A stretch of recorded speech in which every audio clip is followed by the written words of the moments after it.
Good afternoon. It is morning for you. It is 10 o'clock there in Australia.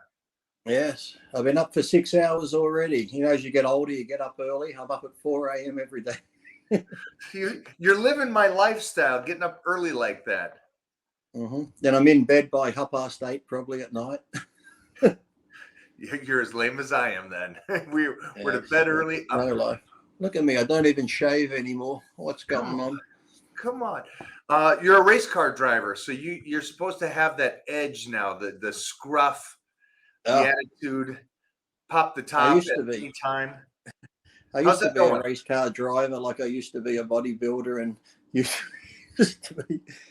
to be a lot of things. How's the race car driving going? I haven't done it since pretty much I left America, really, because over there I had the sponsors and that. So moving back home, there's a little bit of race car stuff back here, but not like in America. America, you could go racing every weekend. Here, you might be lucky to go once a month. You know, people want to build new tracks here, but you can't build a track out there because too much noise, or you can't build a track there because there's the one rare green spotted tree frog that you might destroy its habitat. So, you know, you can't do fuck all anymore. How's the lifting going? Because I want to show a picture of what you look like right now, if that's all right. Oh, please don't. It looks good. The team has already prepped some of that stuff because we were looking over. Well, I hope your team done Photoshop before they put the picture up. They don't need to do Photoshop on you, brother. We're before Photoshop. Yeah, throw that up there. Throw it up there. Yeah, man. Oh, good kid. Look at this. Now people go, oh, look at all the hair. Look at all the hair. I'm like, well, I'm not competing. Why would I want to shave for? Plus, at my age, the hair on me adds another 2 inches, so I leave the hair on. See, you've wised up over the years. But the funny thing was, though, because I'm doing like a transformation, because I'm with Dave now in Species, you know, I did the transformation years ago with Muscle Tech, and Muscle Tech was like, Lee, we need some before pictures, so it looked pretty bad. So I was like, okay, I was bulked up like I normally get, and then I'll take a photo and I'd really flex my arm. They're like, no, don't flex your arm, just hold it into pose, but don't flex it. So I'm just like, okay. So the before pictures that I sent Dave 2 weeks ago, I figured Dave would just hold on to these because you know, people always say, oh, you're using this lighting, use that lighting. I got a hallway light that has those shitty, like this light here. It's like an orange color bulb, so it looks crap.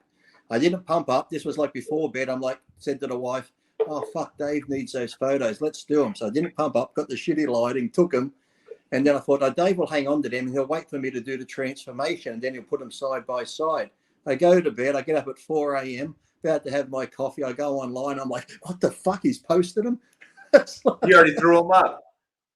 Oh, well, I figured no matter what happens from this point on, I can't look any worse. So even if I just go and shave now, put a tan on and pump up, I'll look 100% better. People are like, oh, wow, what a transformation. So how many weeks do you have?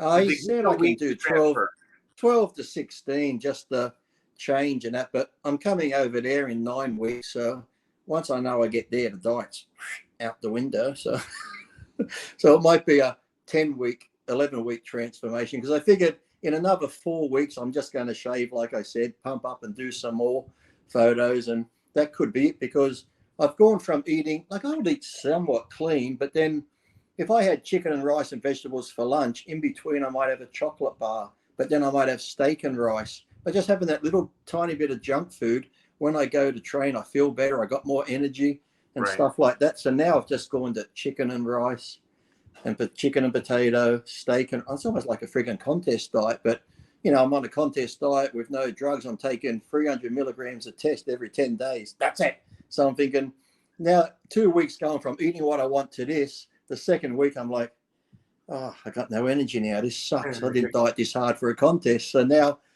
I had a bag of Easter eggs the other day, but I didn't tell Dave yet. So I was like, fuck this shit. I was like, I had the Easter eggs, but then the next day I went to the gym. I had all this energy. I trained hard. I did cardio hard. So it's like, I'm just going to throw in a little bit of junk every now and then because, you know, once you get to 50, life's too short to be on a diet all the time. So I don't know how you stay so lean all the time. I'm like, fuck that. So question then for these guys, because they're going to look at that photo that I just showed, and they're going to, I know society's going to go, wait a minute, how can you be on that little of T and look like you do? Why is there no comprehension of the work that you've done, that you maintain some of that dense muscle, mostly for you and me? We started so young before puberty, and we built such a foundation. You know, it's interesting that I think, let me ask you this and let you answer. So I've seen through the decades, back when you and I were lifting in Venice, there was a lot of us teenagers that did it for sports or weightlifted prior to puberty, and we built this foundation, and then we added on to it. It seems as though today guys don't really start training till mid-20s after that growth spurt and all that stuff, and then they don't really do any kind of foundation work. They just get on the shit and go. And that's true, because like I started competing, like, you know, as you know, I was 13 years old when I won my first 3 bodybuilding shows. And from 13 to 19, I was natural. So you got roughly 7 years being natural. And people go, but at 19, why'd you take him just before I turned 20? Jump back, bet on that. Hold on, because you said you competed at 13, right? Yeah, I won 3 shows at 13 years old. But how long were you training before even you competed? 8 months. Geez, okay, so it was only 7 years of. All right, keep going. Yeah, so like then people go, well, why'd you have to use them at 19 then, just before you turned 20? I said, well, at 17 I won my national title, like I've said before, but they said I was too young to go pro. So I won it again at 18. They still said I was too young. I won at 19. And that's when I came over, when Lou Zwick brought me to America, and I was going to do the amateur Niagara Falls. And then I got my pro card. So now I'm just 19, turning 20. I'm thinking, well, as good as I am naturally, I'm going up against guys who are got great genetics, but they're on gear. So for me to keep up with them, sadly, I'm going to have to use gear. So I did. So, but all that foundation work, like you said, from the young age, when in your teens, your testosterone level should be through the roof. That's why I don't understand when teenagers want to get on test. I'm like, why? As a young kid, your body's full of it. And that's why when I did take it, even when I was in my 20s and 30s, the most I ever took of test, and people still don't believe me, was 400 milligrams a week. I tried 800. I felt like shit. Sus 250, I used 2 mil, which was meant to be 500 if it's real. But I said, look, if you've got enough testosterone in your body, which I do naturally, I want to take some and add to that. Whereas young kids now, they're taking so much, they're just shutting their natural level down. And sometimes it doesn't turn back on. They've got to stay on it all the time. But as a teenage, young kids these days, if you just eat correctly and train your ass off, you're going to fucking have a growth spurt like fucking no one else type thing. And that's the sad thing these days, where young kids think, well, I got to go on gear. And you've seen it before. Before they take gear, they probably half-ass around with their training. They half-ass around with their eating. They miss meals, skip meals. But now they're like, hold on, I'm going to take some gear. Now I'm on gear.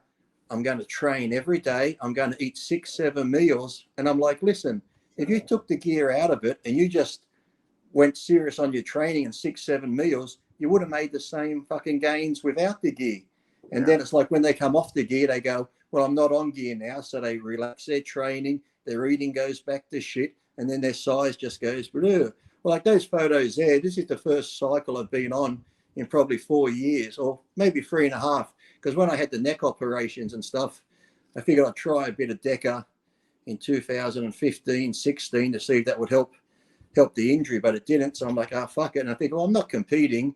Why worry about it? And like I said, I'd be still eating and training hard. And people go, well, how do you keep your muscle? I'm like, well, if I'm training and eating, why would I lose the muscle? It's like, it's not going to disappear on me. So why is that? Why? So let me say this again. This is what he's saying. Let me just break this down to the most layman terms. To get better, you got to eat more. You got to train harder, and maybe you have to take some gear if that's what they want to do. But just to stay where your muscle is right there, all you got to do is eat and train. Why do you think that suddenly, even if you eat and train, no, it's going to evaporate. You can't just eat good and train and keep the muscle. It doesn't work that way. Yeah, I've never lost, and when I've come off cycles, I've never lost any size. Maybe depending if I was using Dianabol or something, you might lose a little bit of water weight, you know, a bit of puffiness. But overall size and that, I've always been the same. And I've told people my strongest lifts when I squatted like 7 plates or more, it was when I was off the gear. It was when I was in the off season, just bulked up. I was 285 pounds. I just had all that strength and body fat that were my strongest lifts. I relied on the drugs more for when I was getting ready for shows, just to spare my muscle from being chewed up because I was doing so much cardio. I was on a restricted diet. Off season, really, if you're busting your ass in the gym training and eating, you don't need gear. If you're going to take it, yes, the only thing I found was occasionally it was good for recovery. That was it. It's like, you know, but young kids now rely on it so much as this magic pill, and the amounts they use, and then all this, they don't come off. They just bridge, they blast, they cruise. I'm like, I'd be off. If I'd done 12, 16 weeks before a contest, say the Ironman, the Arnold Classic at the beginning of the year, and I qualified for the Olympia in September, I'd be off for 4 months or whatever until it was 12 weeks out from the Olympia. And I think that's what you got to do. You got to give your body a break. That's why even in the off season, I'd go from dieting to eating what I want. So when I went back to my diet food, my body responded instantly. When I took a little bit of gear again, my body responded, because if you're on it, it's like anything. You do the same training program over and over, your body gets used to it. You eat the same food day after day, the same amount of calories, your body's going to remain the same. You got to shock it. And then these guys that stay on these large amount of drugs all the time, it's like it just get to a point where your body and the receptor sites are just like, hey, we're not going to change. And they just keep, well, that's not working. I got to up it more. I got to up it more. I got to up it more. And now they're getting into, I said, as well as the drugs. And now they're coming out with like the peptides and the SARMs and that. It's like, you know, these things have never been proven. And I think, sadly, I think some of the SARMs and peptides could be actually worse than steroids, because I've had friends that take them and their blood pressure's gone through the roof. They feel like crap. And they're like, oh, but they're not like drugs. These are natural type things. I'm like, yeah, well, natural vitamins, if you take too many, can kill you too. So